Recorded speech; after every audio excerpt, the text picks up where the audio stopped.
Today we're meeting Katherine E Winnick, a British poet and editor. She's come along today to read to us from an anthology published by Wee Sparrow Press. It's called To Live Here, and the proceeds for the book go to charity. And she'll tell us a little bit about that as we talk. Hello, I'm Patricia, and this is the Poetry Pcast. You are most welcome. Before we go any further, I'd just like to ask you, if you enjoy what you see or hear here at Poetry P, do please tell your haiku friends about us, review the podcast, and perhaps give us a like on our YouTube channel. That's Poetry P. And if you'd like to support us, you can purchase a membership, which of course brings you some benefits too, or simply buy us a coffee when you have a few cents to spare.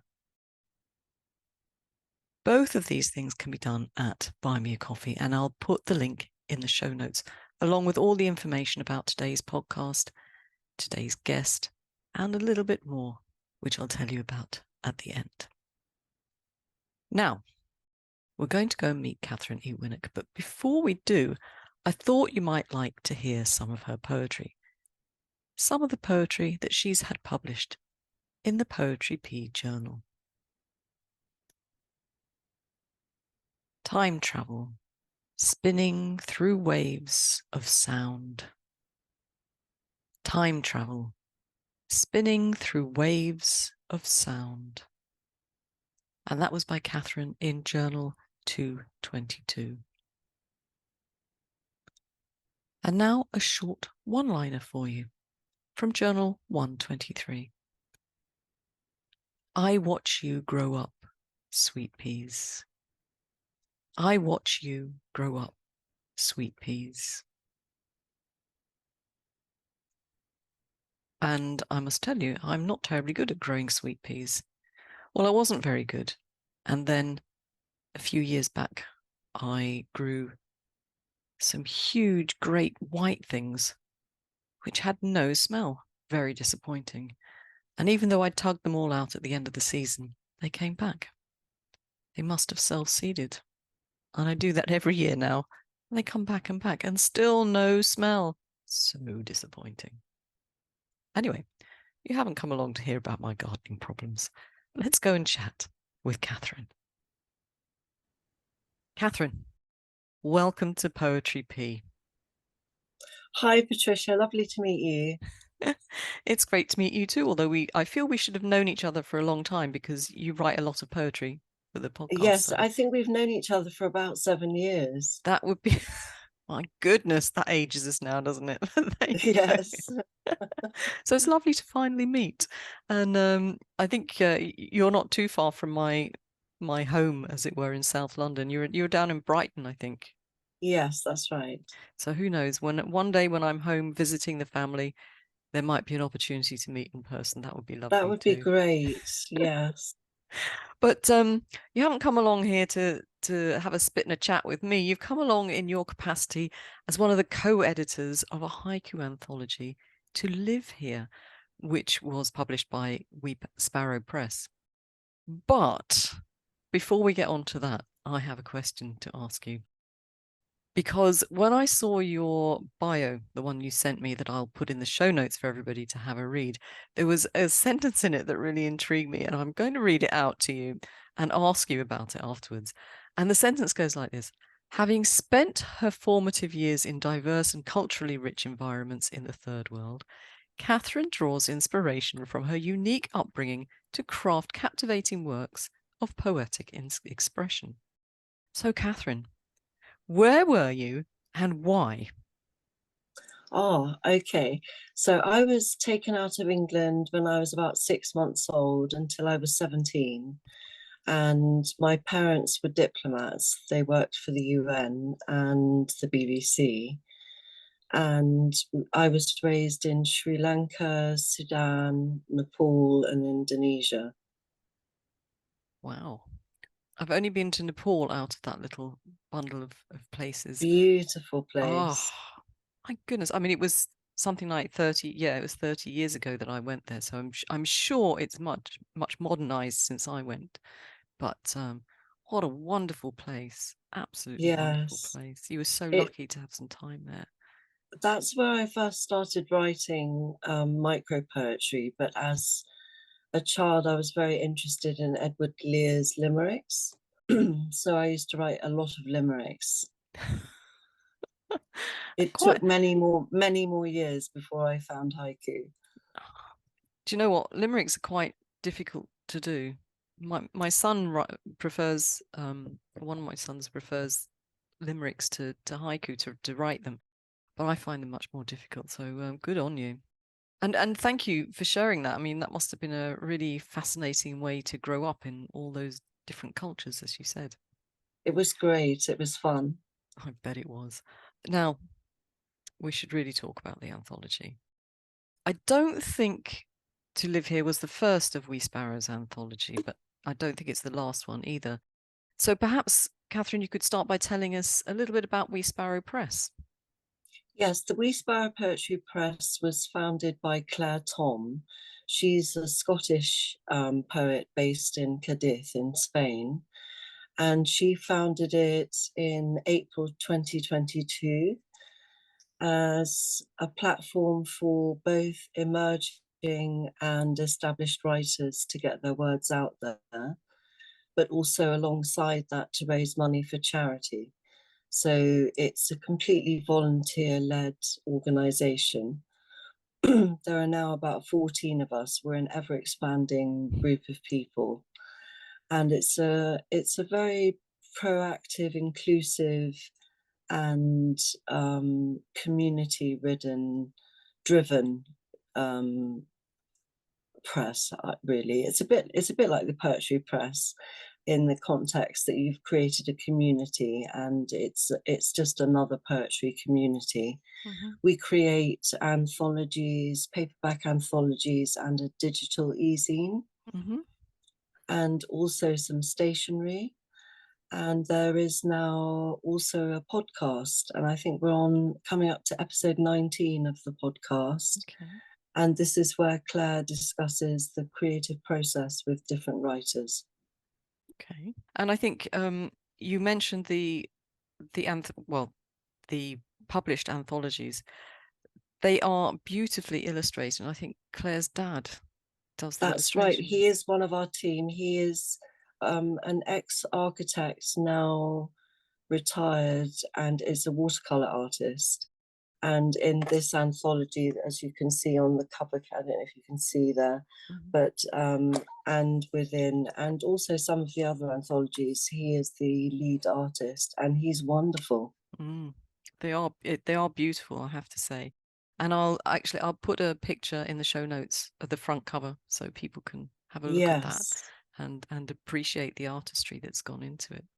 And I think in particular, tell me if I'm wrong, this particular anthology, To Live Here, were the proceeds going to a charity called Salford Loaves and Fishes? Yes, that's right. They're a charity raising, or rather assisting, homelessness in the area. They're based just outside of Manchester. Mm-hmm. And we managed to raise £600 for them for Christmas.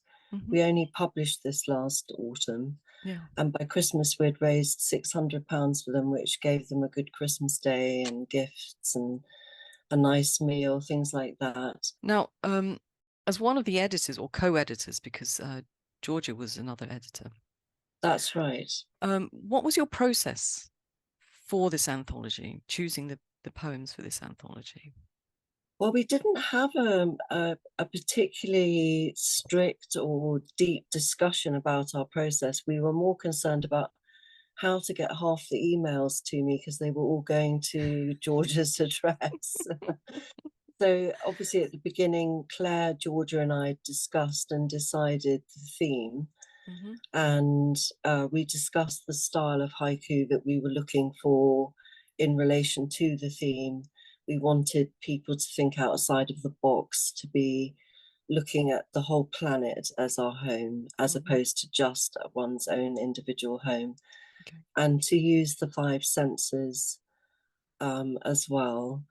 and to incorporate topics such as climate change. And so we were looking for haiku, senryu, and monoku. And but Georgia and I didn't sit down and say, look, this is how I work and this is how I work. We just played it by ear, and actually it worked beautifully. We worked very well together. And did you have a sort of rules and regulations for what constituted haiku, or did you just find that, again, We like you said, you didn't. blended? We didn't, although we were looking specifically for 3-line haiku. We weren't taking 2-line haiku, for example. And Georgia and I would weekly, we would take our picks and then send each other our short list of our picks for that week. And then at the end, we each adapted our shortlist and shortlisted it further because we had a huge amount of submissions. And we put together what we'd each chosen. And I think we have got slightly different taste in haiku. Georgia, I think, is more interested in quite traditional Japanese haiku, whereas I'm quite interested in contemporary modern haiku as well as Japanese haiku. And I think the combination of our picks made a good anthology, actually. It's certainly it's a lovely read, and it's quite substantial, actually. Yes. Very substantial. So and again, beautifully put together, I thought. In reading it, it feels lovely in your hand, it looks lovely on the page, and as we've already discussed, it has some very wonderful illustrations too. Exactly. Having given it the big speech, shall we now hear some of the poems that you chose? Absolutely. Katherine, if you'd be so good as to read from us from To Live Here, a haiku anthology. Town river, a cherry petal raft drifts into my youth. Town river, a cherry petal raft drifts into my youth. And this one's by Kiko Izawa from Japan. Old Village Banyan, History on Hanging Roots. Old Village Banyan, History on Hanging Roots by Kala Ramesh in India. New day, he wraps the samosas in old newspaper. New day, he wraps the samosas in old newspaper. That's by Minal Sarosh in India. The caricature opens a lotus flower. The caricature opens a lotus flower by Jerome Berglund in USA. India Spice Shop, the aroma of home in the glass jars. India Spice Shop, the aroma of home in the glass jars by R. Suresh Babu in India.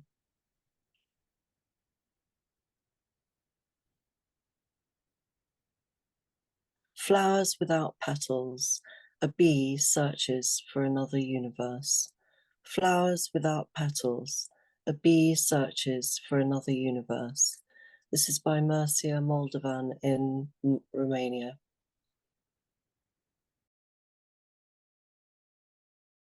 Thank you, Katherine. And of course, a big thank you to all the poets who featured here, most of whom are regulars at Poetry P. So it was lovely to hear their work in another publication. So, Katherine, time, I think, to tell us where we can purchase To Live Here and make our contribution to charity. Well, firstly, I'm doing a final giveaway next month via my Instagram account, where this will be the only copy that both Georgia and I have signed. So that's something to look out for. But apart from that, you can pick it up from any country, any Amazon, or directly from the Wee Sparrow Poetry Press.com website if you have problems getting it from Amazon. But it's available in every country, so it should be fine.